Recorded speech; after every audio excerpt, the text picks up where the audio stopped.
गोड्डा के लोकप्रिय सांसद निशिकांत दुबे जी के विरुद्ध जिस प्रकार का एक षड्यंत्र रचा गया और अब तो प्रारंभिक जांच में स्पष्ट हो गया है कि उनकी हत्या करने के उद्देश्य से एक बड़ा षड्यंत्र हुआ था, जिसे संयोग से उस समय जनता की जागरूकता, स्थानीय प्रशासन की तत्परता से विफल कर दिया गया। और जो तथ्य अब सामने आए हैं उसमें स्पष्ट हो गया है कि इसके पीछे एक बड़ी साजिश है। साहेबगंज, पाकुड़ के जिलों में जो सीमा पार से घुसपैठ हो रही है, लगातार कई वर्षों से घुसपैठ वहां हो रही है, उससे उन क्षेत्रों में असामाजिक गतिविधियां बढ़ी हैं। हमारे राजमहल के विधायक को जान मारने की धमकी दी गई और अब हमारे सांसद की हत्या करने की साजिश की गई। तो भारतीय जनता पार्टी की जो चिंता थी वो स्पष्ट रूप से दिख रहा है कि अब एक कितनी बड़ी समस्या का रूप लेती जा रही है। विपक्ष भारतीय जनता पार्टी के बढ़ते जनाधार से हताश है और इस बात की भी जांच होनी चाहिए कि क्या हताशा में, इस प्रकार के षड्यंत्र में ऐसे लोग भी शामिल तो नहीं हैं। पिछले 5 वर्षों में उसमें भी बढ़ोतरी दिखी है। ये परिचायक है कि अपने राज्य में पिछले 5 वर्षों के शासन में लॉ एंड ऑर्डर में काफ़ी सुधार हुआ है, लेकिन कुछ समस्याएं हैं जिस पर कंट्रोल करना चाहिए। ये हमेशा से भारतीय जनता पार्टी की मांग रही है। मैं फिर से दोहरा रहा हूँ, सीमा पार से हो रही घुसपैठ रुकनी चाहिए और जो अवैध रूप से झारखंड में रह रहे हैं, एनआरसी लागू करके उन्हें चिन्हित करना चाहिए और उन्हें उनके मूल स्थान, मूल देश को वापस भेजना चाहिए। अन्यथा आने वाले दिनों में झारखंड की शांति प्रिय जनता को और भी कई समस्याओं का सामना करना पड़ेगा और सामाजिक गतिविधियां बढ़ेंगी। पिछले 5 वर्षों में उसमें भी बढ़ोतरी दिखी है।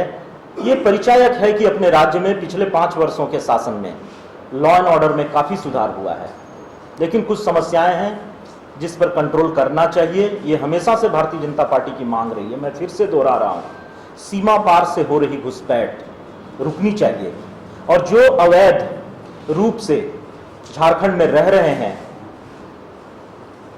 एनआरसी लागू करके उन्हें चिन्हित करना चाहिए और उन्हें उनके मूल स्थान, मूल देश को वापस भेजना चाहिए। अन्यथा आने वाले दिनों में झारखंड की शांति प्रिय जनता को और भी कई समस्याओं का सामना करना पड़ेगा और सामाजिक गतिविधियां बढ़ेंगी। देखिए, नवजोत सिंह सिद्धू के कहने से अब देश के किसी भी हिस्से में कोई प्रभाव नहीं पड़ता।